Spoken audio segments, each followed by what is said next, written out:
Help a brother out. You know what I'm saying?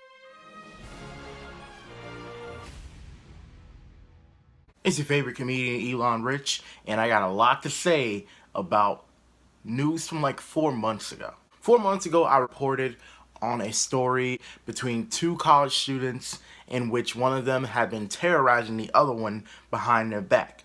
Ever since moving into her dorm at the University of Hartford, Chanel Rowe, her roommate, Brianna Brochu, who just happens to be white, has been passively aggressively ignoring her. Soon as she decided to move out, her roommate asked her, "So, are you moving out?" "Yep." "Okay." Later, Jazzy was contacted by one of her RAs with some pretty horrifying details.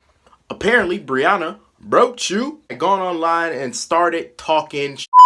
She posted online, "Finally, your girl did it. I got rid of the roommate after a month and a half of spitting in her coconut oil, putting moldy clam dip in her lotion, rubbing bloody tampons on her backpack, putting her toothbrush where the sun doesn't shine, and so much more. I can finally say goodbye to the Jamaican Barbie." As soon as she heard about this, she reported it to public safety and the West Hartford police, but they had her sign a no contact agreement, which means that she couldn't talk to her and she couldn't talk about this situation if she wanted them to investigate it. But she took to Facebook Live and talked about it. This sparked a hashtag Justice for Jazzy, and luckily Brianna was arrested.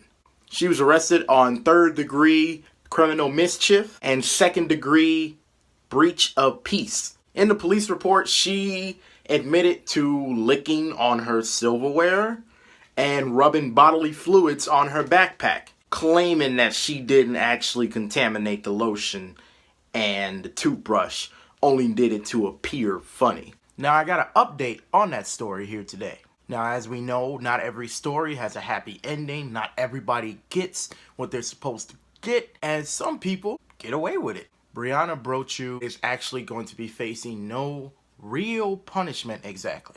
Yesterday, she was granted a special type of probation.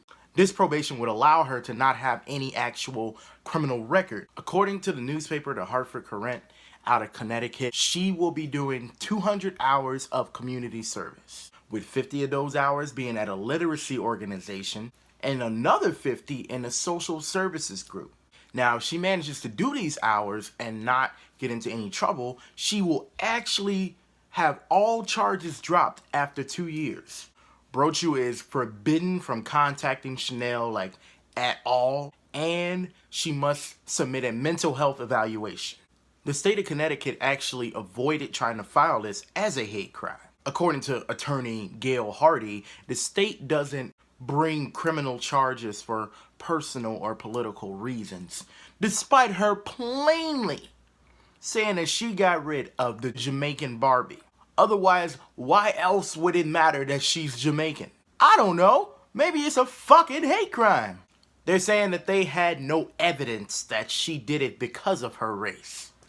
Except, the post, the part where she says exactly her race at the end of the post.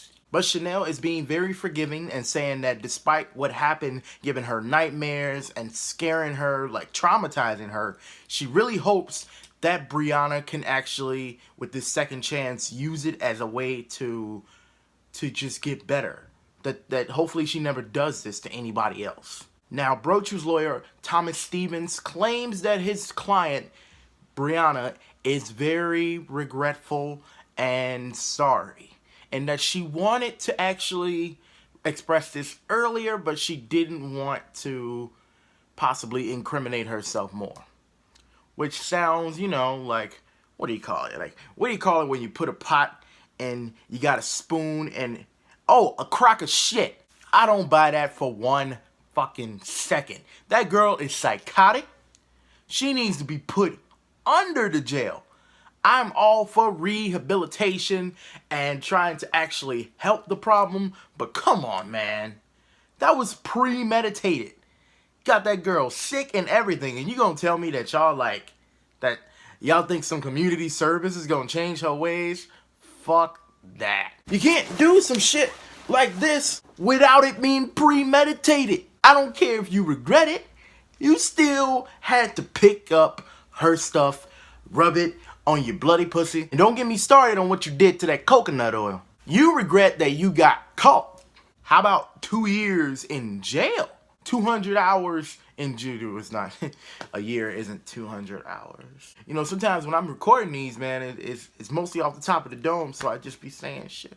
But I want to know what you think in the comment section. Do you feel that the punishment is too severe? Do you feel like the punishment isn't severe enough? Let me know in the comment section.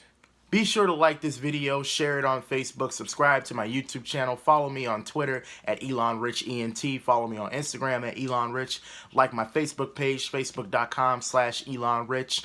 Follow me on there too, so that you can see the posts, because now Facebook is a little bit different.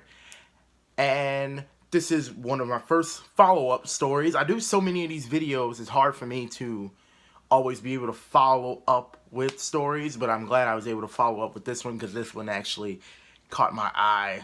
And if you want to see the full version of that video, click the link in my bio, and you probably will get it with the jokes. There were jokes in between there. I'm Elon Rich. Have a good Tuesday. Ugh, that's not how I end my videos. My name is Elon Rich, and stop rubbing tampons on your roommate's stuff, you know? It's not borderline gross.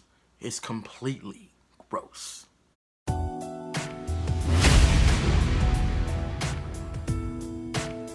look at you walking in here looking all pretty and angry and mean and good. I know you didn't get your hair done, so you can just sit down and just sit still. Hey, we trying to have a good time tonight. Let's go, baby.